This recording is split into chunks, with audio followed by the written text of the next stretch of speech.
Hey everyone, in this video, I'm going to show you how to activate a voice chat on Roblox. Now go to settings on the upper right corner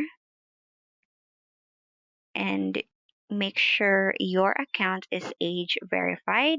This account should be for 13 years and older. Now you go to privacy and make sure you have enabled your voice chat on the better features on your privacy settings.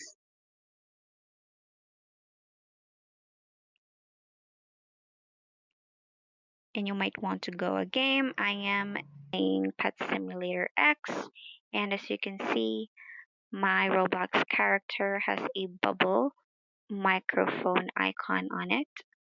Then I may click on the game settings, and after that, you may scroll down and check on the input and output device if the actual microphone and the headphones is connected to your device. And click resume game, and that's it. You can enjoy playing through using the voice chat feature on your games in Roblox. If you think this video helped you, don't forget to like, subscribe, and click on the notification button for more tutorials.